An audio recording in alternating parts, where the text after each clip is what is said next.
ဒီနေ့ကတော့စံသေးတော့မိတ်ဆက်စကားလေးသင်မယ်ပြီးခဲ့တဲ့သင်ခန်းစာတော့ဆိုရင်နှုတ်ဆက်စကားလေးသင်သွားတယ်အခုဒီနေ့ကျတော့စံသေးတော့မိတ်ဆက်စကားနေပြီးတော့အရင်ပြန်စပြီးတယ်နော်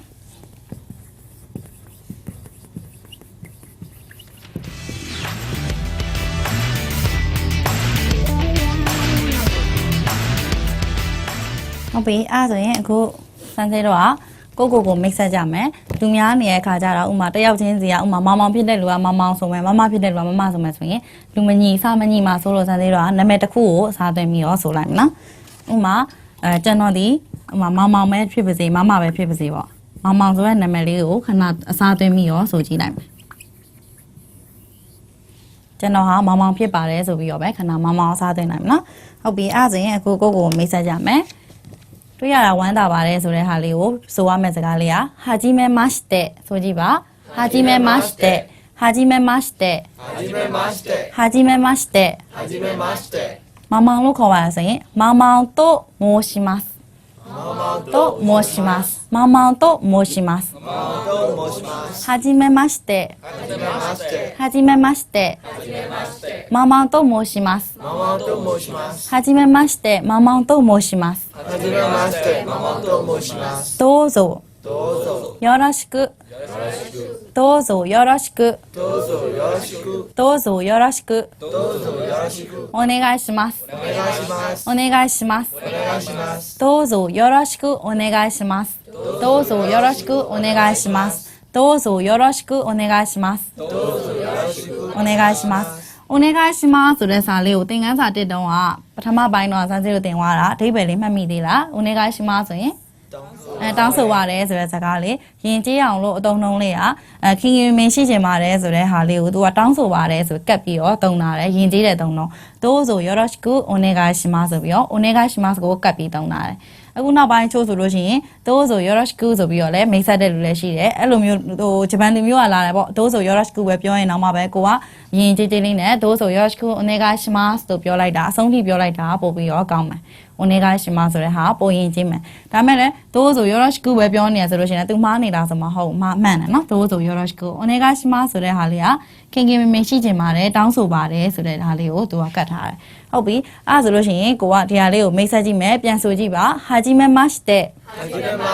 はじめましてママンと申します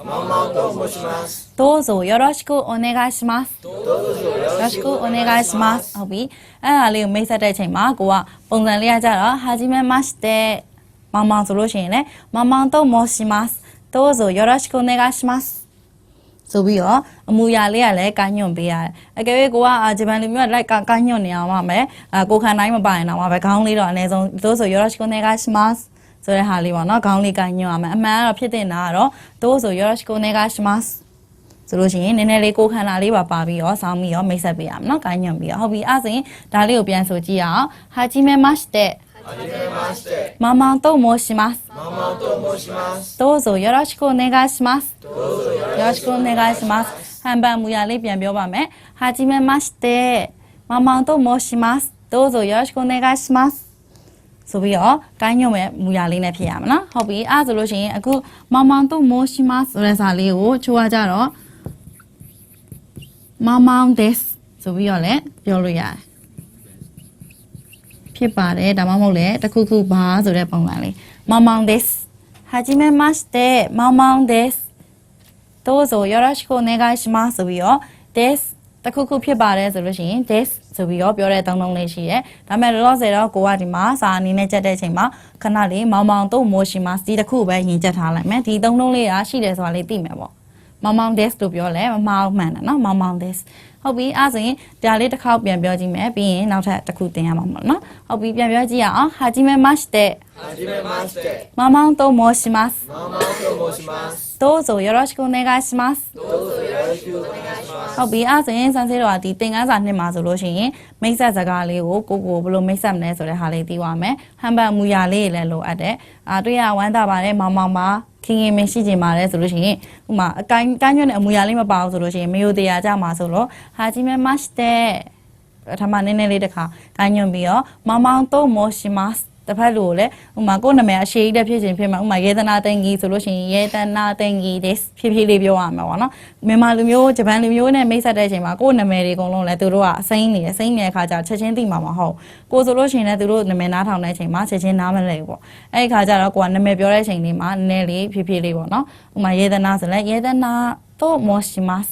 နည်းနည်းလေးဆွဲပြီးပြောရမယ်ပေါ့နာမည်ပြောတဲ့အချိန်မှာပြီးမှသို့ဆိုよろしくお願いしますကမြန်လေးပြန်သွားလို့ရအောင်နော်အဲ့ဆိုရင်စံသေးတော့ကိုလည်းမိတ်ဆက်တက်သွားပြီနှုတ်ဆက်တာလေးလည်းရမယ်おはようございますတော့နေကင်းပတ်ဆိုရင်こんにちはညပိုင်းတွေ့လို့ရှိရင်こんばんはနှုတ်ဆက်တာလည်းတက်ပြီအခုကိုမိတ်ဆက်မယ်ဆိုလို့ရှိရင်လည်းဒီလိုမျိုးလေးမိတ်ဆက်မယ်ဂျပန်လူမျိုးနဲ့တွေ့တဲ့အချိန်မှာမိတ်ဆက်တာလည်းတက်ပြီဆိုတော့အခုစံသေးတော့ဈေးဝယ်ထွက်တဲ့အပိုင်းလေးကိုသွားပြီးတော့တင်မယ်နော်ဈေးဝယ်ထွက်တဲ့အချိန်မှာသုံးတဲ့စကားလေးပေါ့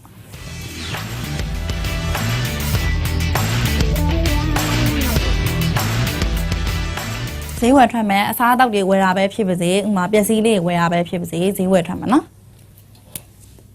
ဒါကတော့အမှန်တော့အခုမှအခန်းတစ်လို့ပြောလို့ရအောင်နော်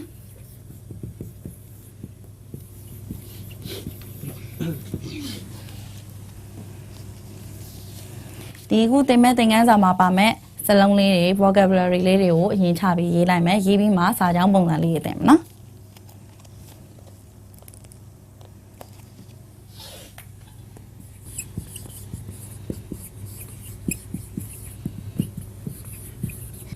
ငါပြောသည်ဆိုတဲ့အသုံးလုံးလေးကအင်္ဂလိပ်စာမှာလည်း banana ပဲဂျပန်စာမှာလည်းစလုံးလေးအတူတူပဲနော်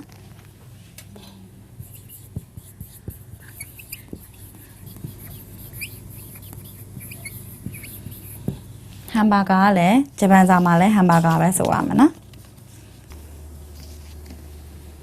ဟုတ်ပြီအဲ့ဒါဆိုလို့ရှိရင်အခုဒီစလုံးလေးတွေကိုစိုးကြည့်မယ်နော်အရင်ဟုတ်ပြီအဲ့ဒါဆိုလို့ရှိရင်အခုဒီမှာcoffee ဆိုတဲ့အသုံးလုံးလေးကိုဆိုကြည့်အောင် coffee ဟုတ်ပြီ coffee သွားဝယ်မယ် coffee မှားမယ်ပေါ့ coffee မှားမယ် coffee ပေးပါဆိုလို့ရှိရင်သုံးရမယ့်စလုံးလေးက coffee をくださいဆိုကြည့်ပါ coffee をください coffee をくださいくださいပေးပါဆိုတဲ့သုံးလုံးလေးကください coffee をくださいcoffee をくださいပြန်ဆိုကြည့်အောင် coffee をください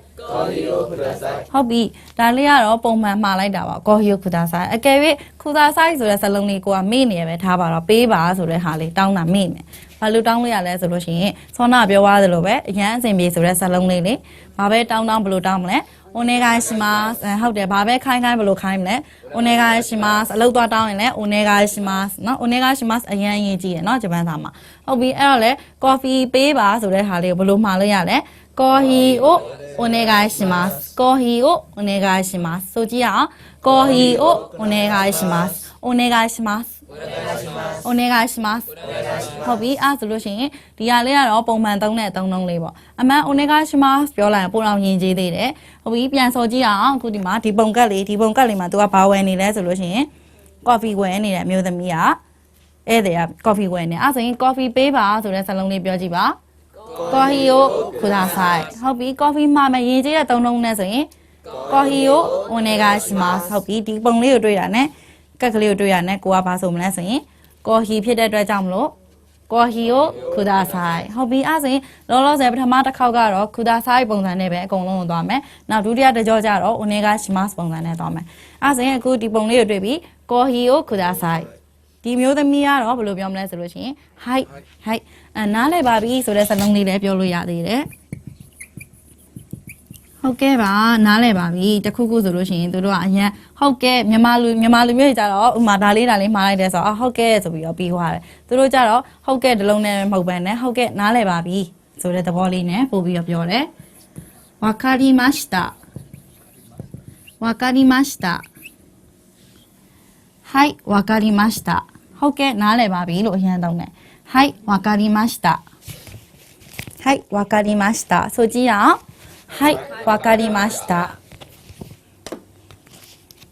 အဲ့ဆိုရင်皆さんဝယ်သူပေါ့နော်စမ်းစေးကတော့ရောင်းတဲ့သူပေါ့皆さんစမ်းစေးကို coffee မှာပါはいわかりましたဆိုပြီးတော့ coffee ချမယ်ပေါ့ဟုတ်ပြီအဲ့ဆိုရင်ပထမဒီပုံကတ်ကလေးတစ်ကတော့သူ coffee မှာနေတယ်နောက်ပုံကတ်2ရောက်ပါပြီ ပုံကနှစ်မှာကြတော့ဘာမှနေလဲဆိုလို့ရှိရင် तू ကဘာတောင်းလဲဆိုရင်ရေတောင်းနေတယ်ပုံလေးကိုကြည့်မယ်ဆိုလို့ရှိရင် तू ရေမားနေတယ်အဲ့ဆိုလို့ရှိရင်ရေဆိုတဲ့အသုံးလုံးလေးကဂျပန်စာမှာမီဇုဆိုကြည့်ပါမီဇုဟုတ်ပြီရေပေးပါဆိုလို့ရှိရင်ဘယ်လိုသုံးလဲအစားသွင်းကြည့်ရအောင်မီဇုအိုခုဒါဆိုင်ဟိုက်ဟုတ်ပါတယ်မှန်တယ်မီဇုအိုခုဒါဆိုင်မီဇုအိုခုဒါဆိုင်အကယ်၍ရင်ကြည်ကြည်လေးပြောချင်တယ်ဟုတ်တယ်မီဇူကိုအနေကရှိမတ်အဲ့လိုပြောလိုက်ရအောင်နော်ဟုတ်ပြီအဲ့ဆိုလို့ရှိရင်အခုဒီပုံကတ်လေးပုံနံပါတ်2မှာဆိုလို့ရှိရင်ရေတောင်းနေတယ်ဆိုတော့မီဇူကိုခုဒါဆိုင်ဟုတ်ပြီမီဇူကိုခုဒါဆိုင်ပထမတစ်ကြောကိုစမ်းသေးတော့ခုဒါဆိုင်နဲ့သွားလိုက်မနော်မီဇူကိုခုဒါဆိုင်ဒီပုံလေးကမှတ်မိသေးလားခုဒါဆိုင်ဟိုက်ကောဟီကိုခုဒါဆိုင်မီဇူကိုခုဒါဆိုင်နောက်ပုံကတ်လေးမှာကြတော့သူကစာတိုက်ကိုရောက်နေတယ်ကောင်မလေးကကလေးလေးကဒီမှာစာတိုက်ကိုရောက်နေတယ်သူဘာဝယ်နေလဲဆိုတော့ post card လေးသွားဝယ်နေတယ် post card ပေးပါဦးလေးသွားဝယ်နေတယ် post card ဆိုတဲ့စာလုံးလေးကဟာဂကီ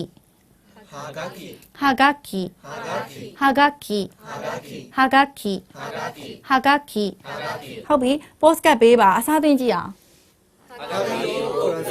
はいそうですဟုတ်ကဲ့မှန်ပါတယ်ဟာဂကီကိုください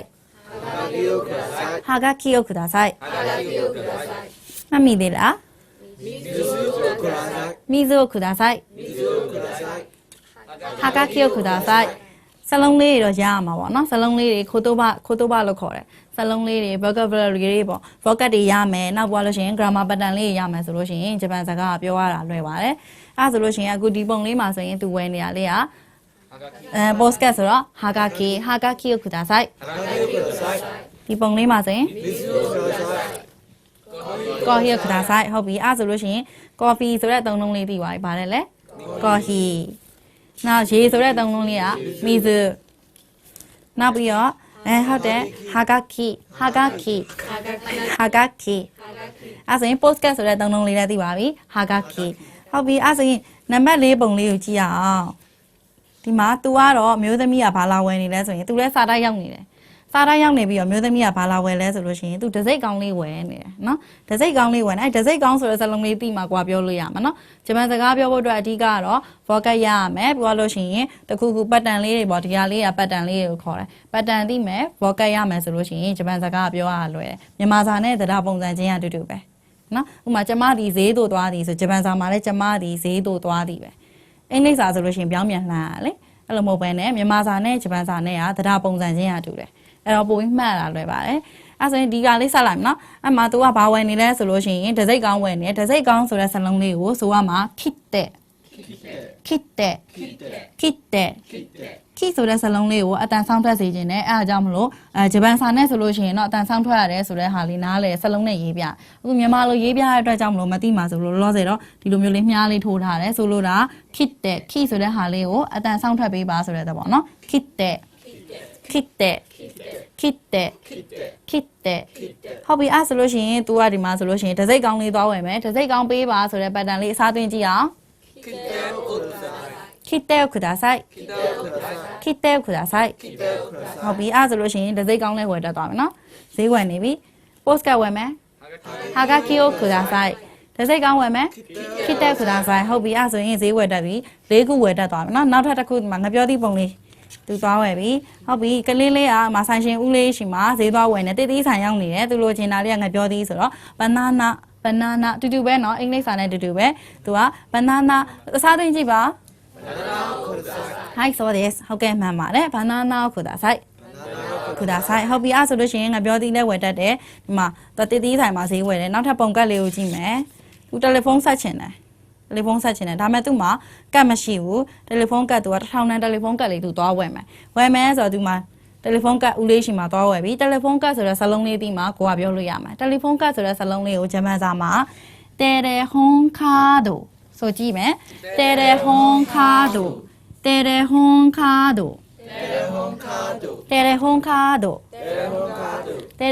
ားဒိုဟုတ်တယ်ခါဆိုတဲ့နေရာလေးမှာတန်ရှည်ဆွဲနေရတွေ့တယ်ဂျပန်စာနဲ့ဆိုလို့ရှိရင်တော့ဒါတန်ရှည်ဆွဲရမယ်ဆိုတဲ့ဟာမျိုးနားလည်နေအခုကမြန်မာစလုံးဖြစ်နေတဲ့အတွက်ကြောင့်မလို့မသိဘူးဖြစ်နေနော်အဲ့ဆိုရင်တယ်လီဖုန်းကတ်သွားဝယ်မယ်တယ်လီဖုန်းကတ်ဆိုတဲ့စလုံးလေးက တယ်လီဖုန်းကားတို့ဟုတ်ပြီတယ်လီဖုန်းကားပေးပါဆိုတဲ့ပတ်တန်အစားသွင်းကြည့်အောင်はいそうですဟုတ်ကဲ့မှန်ပါတယ်တယ်လီဖုန်းကားတို့くださいပြန်ဆိုကြည့်ပါတယ်လီဖုန်းကားတို့くださいဟုတ်ပြီနောက်တစ်ခုသွားကြည့်မယ်တယ်လီဖုန်းကတ်ဝယ်ပြီးတဲ့အခါမှာသူကဒီမှာနောက်တစ်ခုကကြတော့ကောင်မလေးကပူတင်းဆိုင်ရောက်နေရပူတင်းသွားဝယ်မယ်ပေါ့သူကိတ်ဆိုင်ရောက်နေကိတ်ဆိုင်မှာပူတင်းဝယ်မယ်ပူတင်းဆိုတဲ့သုံးလုံးလေးကပါတယ်လေပူတင်းဟုတ်ပြီပူတင်းဝယ်မယ်အစားသွင်းကြည့်ပါပူတင်းကိုくださいပူတင်းဝယ်တတ်ပြီเนาะအဲ့ဒါဆိုလို့ရှိရင်နောက်တစ်ခုသွားဝယ်အောင်မှမကျင်းတတ်သေးဘူးဒီမှာဟမ်ဘာဂါသွားဝယ်နေတယ်စလုံးလေးကအတူတူပဲဒီဟာလေးကဘာမှကြက်စရာမလိုဟမ်ဘာဂါပေးပါဟမ်ဘာဂါကိုくださいဟုတ်တယ်လွယ်တယ်เนาะဒီဟာလေးကလွယ်တယ်ကြော်လိုက်ပြီနောက်တစ်ခုဟမ်ဘာဂါနဲ့ဘာနဲ့လဲဆိုရင်ကော်ဖီနဲ့ဖြစ်နေအဲ့တော့ဒီမှာကျတော့ပတ်တန်လေးကတစ်ခုအစ်စ်မှတ်ဖို့ကလိုလာတယ်နဲ့ဆိုတဲ့ဟာလေးပေါ့ဟမ်ဘာဂါနဲ့ကော်ဖီအဲ့ဒီနဲ့ဆိုတဲ့စလုံးလေးမသိလို့ရှိရင်ကိုကနည်းနည်းလေးပြောရတာအဆင်မပြေနဲ့ဆိုတဲ့ဟာလေးကတို့အင်းနဲ့ဘီဆိုတဲ့စလုံးလေးကတို့ဟုတ်ပြီအဲ့ဆိုရင်ကော်ဖီနဲ့ဟမ်ဘာဂါပေးပါအစားသွင်းကြည့်အောင်ပတ်တန်မှာကော်ဖီတို့ဟမ်ဘာဂါကိုくださいဟုတ်ပြီအဲ့ဆိုရင်ဒါလည်းမှာတတ်ပြီနော်ကော်ဖီနဲ့ဟမ်ဘာဂါသွားမှာနေနောက်ဆုံးစလုံးလေးကသူဘာမှနေလဲဆိုတော့ဒီမှာအေးမှနေအေးဆိုတဲ့စလုံးလေးတီးမှဖြစ်မယ် juice ဆိုတဲ့စလုံးလေးကိုကြာတော့ဂျပန်ရဲ့အတန်ထွက်အင်္ဂလိပ်စာအတန်ထွက်ကအမြင်နဲ့နည်းနည်းလေးထူးဆန်းနေတယ်သူတို့က juice ဆိုတဲ့ဟာလေးကို juice လို့ဆိုတယ်အမှန်အင်္ဂလိပ်စလုံးကိုသူတို့ဆိုလိုက်တာဒါပေမဲ့စလုံးမပြီးဘူးစာမပြီးရဲ့အချိန်မှာသူတို့က juice လို့မဆိုဘဲနဲ့ juice ဆိုပြီးဖြစ်နေဟုတ်ပြီအဲ့ဆိုရင်အေးမှာ juice ကိုくださいဟုတ်ပြီအဲ့ဆိုရင်မိနာဆန်ဒီစလုံးလေး10လုံးသိမယ်ဘာလို့ရှိရင်ဒီပတ်တန်လေးပြီးသိမယ်ဆိုလို့ရှိရင်ဈေးဝယ်လို့ရမယ်နော်ဟဲ့အဲ့ဆိုရင်ဒါဈေးဝယ်တဲ့သင်ခန်းစာပြီးသွားပြီပေါ့